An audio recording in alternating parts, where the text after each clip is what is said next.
Hey, this is Eric, and this video is one in a series of videos on Google Meet. This video covers the basic use and features of a Google Meet video conference. In other videos in this series, we have covered how to start a meet, invite people to a meet, and how to join a meet. And you can see those videos for all of those directions. For this video, we will assume you are already in the video meeting and will review the main features. First, the main part of the screen will show you the other participants in the meeting. Note you will not see yourself by default, but instead will see the other attendees. Now you can change the screen layout, but it will only affect how you see the screen. Each attendee controls their own view. The way you do this is you go down to the three dots button in the bottom right-hand corner and choose Change Layout. You can switch between Sidebar, Spotlight, and Tiled.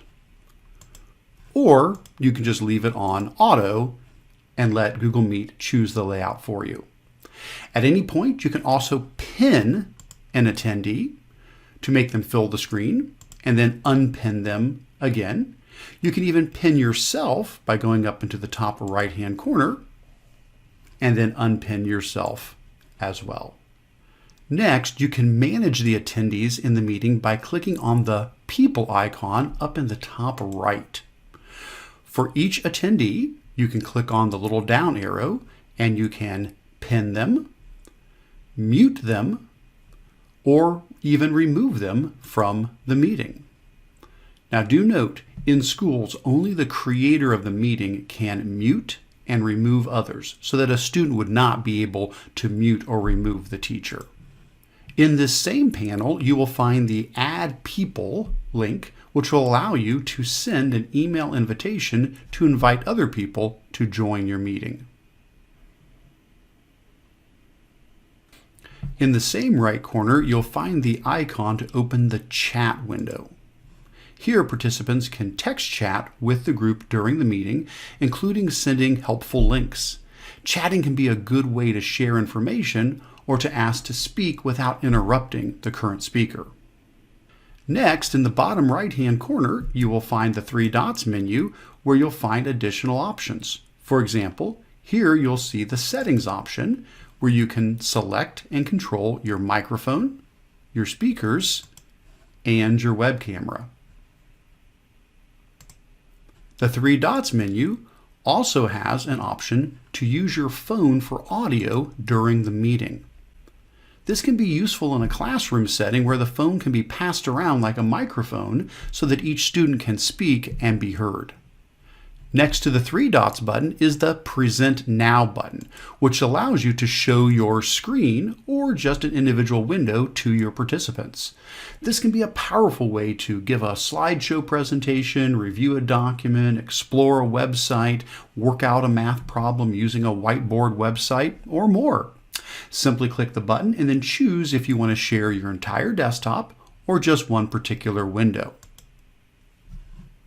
Now we'll choose what we want to share.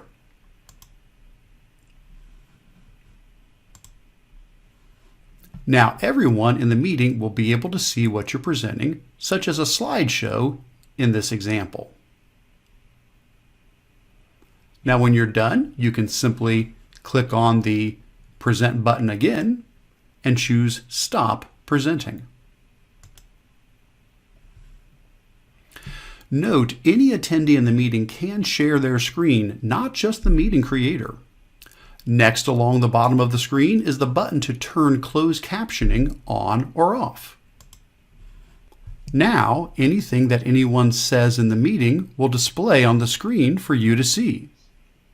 When done using captions, just click the Turn Off Captions button to toggle it back off. On the far left-hand side of the screen is the Meeting Details button, which lets you copy the link for the meeting so that you can give that to others so that they can join your meeting. Also, if you created this meeting through Google Calendar, this is where you will go to find any attachments that were added to the calendar event for this meeting. Finally, in the middle bottom, you will find buttons to turn your mic on or off, to turn your video off or back on, and also to leave the meeting. It is helpful to turn off your mic when you're not speaking to help reduce unnecessary noise in the meeting. If you're using Google Meet through the mobile app on an iPhone or an Android phone or a tablet, you can have access to pretty much all the same features. They'll just be located in different spots. For example, across the top, we see the button to control our settings for our speakers and our headphones. We also see the button to turn closed captioning on or off. There's also a button here to access all of the participants in the meeting. And if you have the ability to pin, mute, or remove them from the meeting. Across the top, there's also the chat button to participate in the text chat in the group. Next to there, the information button will give you access to any attachments that were included in the meeting when it was scheduled through Google Calendar. Down along the bottom, you'll see the button to mute your microphone if you're not speaking. Also, to turn your camera off and back on as needed. And then finally, the button to hang up and leave the meeting when you're ready to go.